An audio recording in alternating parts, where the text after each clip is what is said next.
Social networks are the prime source of communication today, in particular Facebook. A social network is any website designed to allow multiple users to publish content themselves. 90% of college students have visited a social network in the last week.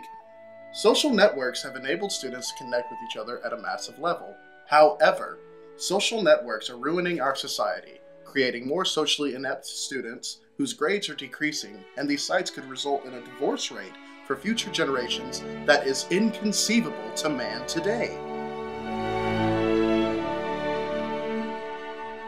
Yes, I am. I am part of a social network. Now everyone uses Facebook, so I am a member of Facebook.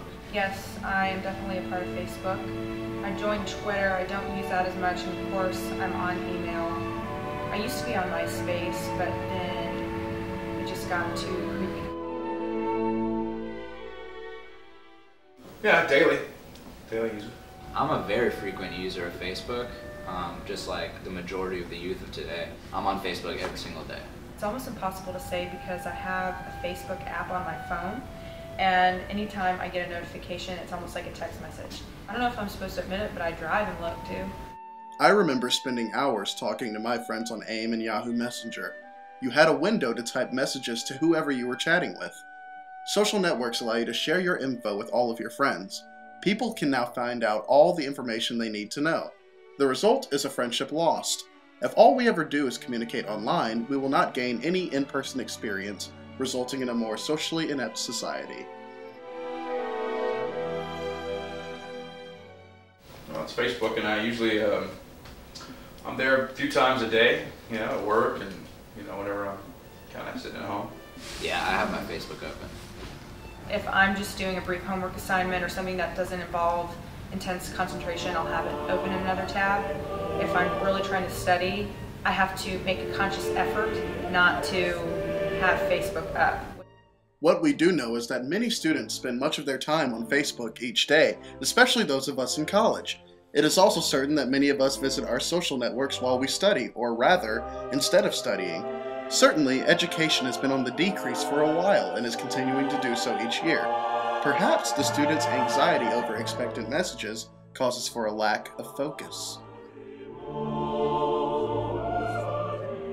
I think they have a good impact. However, I do think that they're overused. For me personally, I've moved around a lot, so I have friends in different states, and that's the most effective way I can keep in touch with them. I guess everything in moderation is good, It just depends on how it affects each individual.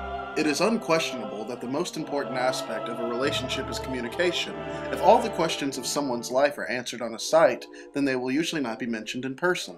The answers to these questions could lead to deeper conversations in which trust and intimacy is built, something that can never happen on a social network site. Social networks are only a representation of real life. This lack of in-person conversation could lead to an outstanding number of divorces for future generations. Now, for the generation below us, they don't know how to communicate. They don't know how to form relationships that aren't through words. Students are not talking in person as much as they used to, and this is causing them to become socially inept. Social networks have led to a lack of focus among students, which has caused test scores to drop and forced education to decrease to match these students. This lack of focus and communication are creating inevitable issues for future generations. Today's elementary kids are already being introduced to social networks, so the outcome for them will be even worse. Social networks were intended to bring our society closer together.